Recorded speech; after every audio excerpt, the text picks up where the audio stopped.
सगळ्यात आधी बघूया की आपल्याला काय काय लागणार आहे. हे बघा, साहित्य किती साधं आणि सोप्पं आहे. जाडसर बेसन, साजूक तूप, पिठी साखर आणि मस्त सुगंधासाठी वेलची जायफळ.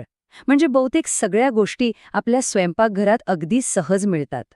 आणि इथेच आहे आपलं पहिलं आणि सगळ्यात महत्त्वाचं गुपित. एक गोष्ट अगदी मनाशी पक्की बांधून ठेवा. लाडूसाठी नेहमी जाडसर रवाळ बेसनच वापरायचं. बारीक पीठ वापरलं ना की लाडू टाळ्याला चिकटतात, पण जाडसर बेसनामुळेच तो हवा तसा दाणेदार पोत येतो आणि लाडूची चव अक्षरशः खुलते. चला, साहित्य तर जमलं.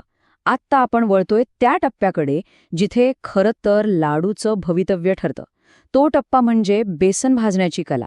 इथेच लाडूचा तो खमंग सुगंध आणि अस्सल चव जन्माला येते. आणि यासाठी सगळ्यात महत्वाची गोष्ट लागते ती म्हणजे संयम. हो, अगदी बरोबर. कमीत कमी 12 ते 15 मिनिटं. इतका वेळ देणं खूप गरजेचं आहे, कारण याच वेळेत बेसनाचा कच्चेपणा पूर्णपणे जातो आणि संपूर्ण घरभर त्याचा तो खमंग भाजका वास दरवळायला लागतो. त्यामुळे इथे घाईला अजिबात स्थान नाही बरं का. कृती तशी एकदम सोपी आहे. एका जाड बुडाच्या कढईत तूप गरम करायचं, त्यात बेसन घालायचं आणि मंद आचेवर अगदी सतत ढवळत राहायचं. बेसन हलकं सोनेरी रंगाचं होऊन त्याचा तो ओळखीचा खमंग वास घरभर पसरेपर्यंत भाजायचं. भाजताना एक जादू बघायला मिळते. सुरुवातीला कोरडं वाटणारं मिश्रण हळूहळू तूप सोडायला लागतं आणि ते एकदम मऊ, सैलसर आणि इतकं सुगंधी होतं. हीच खरी खूण आहे की आपण अगदी बरोबर मार्गावर आहोत. ही गोष्ट तर मनावर कोरूनच ठेवा, घाई करू नका. कारण मोठ्या आचेवर बेसन भाजलं तर ते वरून तर पटकन लाल होतं, पण आतून कच्चं राहतं.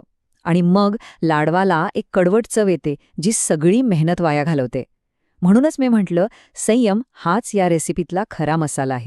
वाह, बेसनाचा खमंग सुगंध तर मस्त दरवळतोय. आता वेळ आहे लाडूंना तो परफेक्ट गोडवा आणि दाणेदार पोत देण्याची. आणि यासाठी सुद्धा काही छोट्या पण एकदम जादुई टिप्स आहेत. कधीकधी काय होतं, बेसन भाजल्यावर मिश्रण खूपच कोरडं वाटतं. मग अशावेळी काय करायचं? अगदी सोपं आहे. थोडं थोडं करून आणखी साजूक तूप घालायचं, जोपर्यंत मिश्रण एकसारखं मऊ आणि हलकं होत नाही तोपर्यंत. आता पुढची पायरी आहे साखर घालण्याची. पण त्याआधी मिश्रण कोमट होऊ देणं अत्यंत गरजेचं आहे. कोमट म्हणजे काय?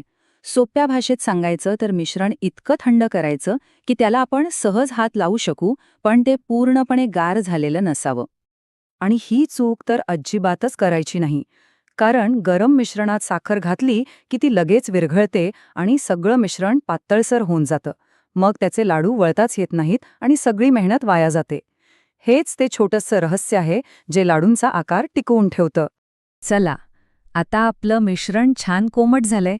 यात आता पिठी साखर घालून मस्त गोडवा, वेलची जायफळाचा मंद सुगंध आणि आवडीचे ड्रायफ्रूट्स घालून कुरकुरीतपणा आणूया. हे सगळं हातानीच व्यवस्थित एकजीव करायचं, म्हणजे चव सगळीकडे अगदी सारखी लागते.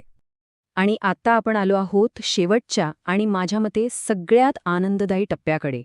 आपल्या हातांनी लाडूंना आकार देणं आणि त्यांना जपून ठेवणं. हाताला थोडंसं तूप लावून घ्यायचं, म्हणजे मिश्रण चिकटणार नाही.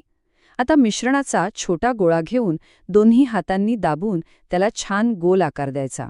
सगळे लाडू असेच एकसारखे वळून झाले की त्यांना हवाबंद डब्यात जपून ठेवायचं.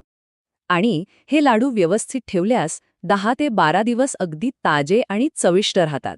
अर्थात ते इतके दिवस टिकले तर. कारण ते इतके चविष्ट लागतात की कधी संपतात ते कळतच नाही.